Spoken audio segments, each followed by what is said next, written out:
Alright, boom. Premier League recap. There's a lot that's happened over the weekend, and there's a lot going on. The Premier League is coming to an end. Not many games left, and some crazy things going on, man. You got a race for the Premier League title. You got a race for Champions League football. You got a race for European football. You got a race for, survival of the relegation battle. It's nuts. It's crazy. Now, over the weekend, some surprising results.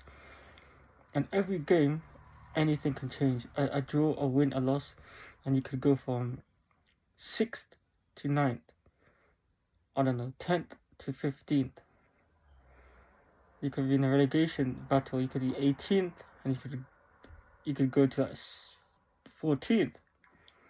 Is that crazy? Is that mad? Because so many teams are so similar in terms of points that anything can change. Any result can change your position in the table, and it's mad. We'll start off with the big one. Arsenal. They played Fulham and absolutely demolished them 3-0. And that's massive. That was a massive result. That was like the old Arsenal. They were playing smooth football. They were playing good football. And it could have easily been 6, maybe 7-0. But it's good for the goal difference, They won 3-0, got a clean sheet, and the goal difference just keeps going up. And that performance was like a confidence boost. It was a performance where, as a team now, you're looking at it like, okay, the way we just played, why can't we just play like that? For the remaining of the games, remaining of the season, play like that in the Champions League, we can win.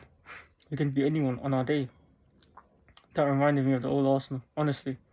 Saka, Gyökeres, Rice, Eze, they all played really, really well.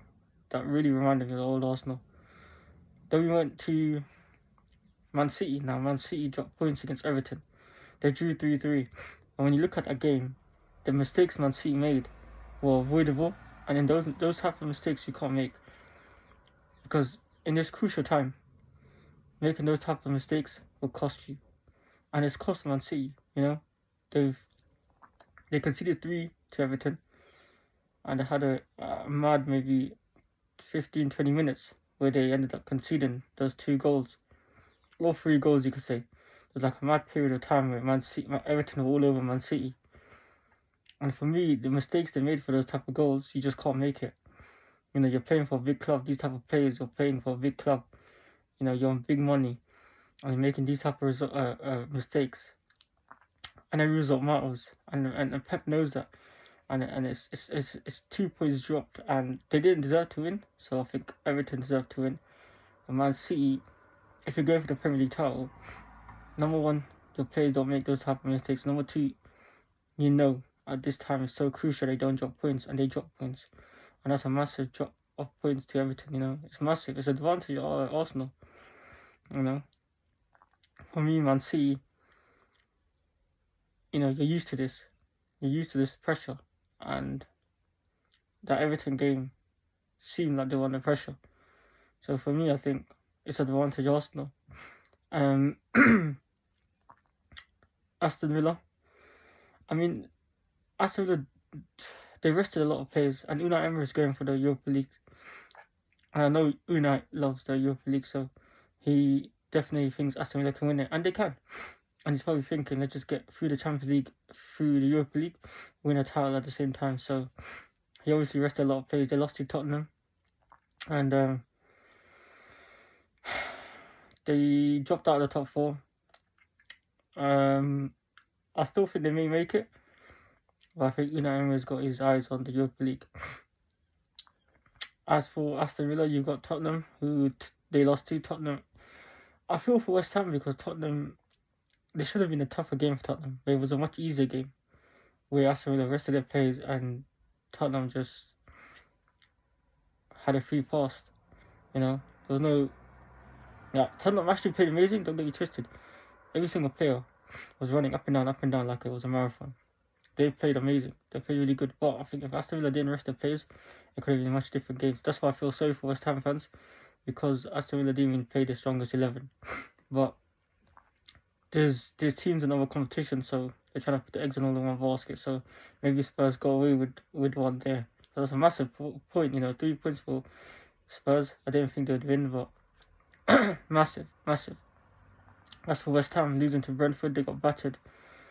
Brentford absolutely battered them, and it was a performance West Ham need to forget, because those type of performances is dropping you down to the relegation battle. You're going to get relegated. That type of performance wasn't a performance where you'd think and say, you know what, West Ham, I'm not going to get relegated. West Ham are really trying to not get relegated, because that performance against Brentford was terrible. It was shambolic, and the goal difference just keeps going up and up, and you can see like Tottenham are much better in terms of goal difference. So even if it goes to like goal difference, West Ham won't survive. They're not scoring enough goals. They're conceding more than they're scoring. So bad result for them. Bournemouth absolutely ripped Crystal Palace. They definitely want European football. They definitely want football that they never got before. Being in the Conference League or Europa League is massive for them. So against Crystal Palace, they've absolutely battered Crystal Palace. It was a brilliant performance by Bournemouth. Crystal Palace putting eggs in one basket as well. They're in the Conference League, they want to win that, so that's massive as well. So that's what I'm saying. There's teams in the Conference League, Europa League that are resting players because they want to put the eggs all in one basket. You're in the semi-final, so you're close to winning a trophy, you're close to getting European football, so I get it. But Bournemouth, what a performance, and they might finish strong. They definitely might get European football. That would be massive for the teams, for the club, even for the fans. As for United, that Liverpool game was a derby, and it was amazing derby, the last derby of the season, and it was a really, really good one. It was, as a United fan,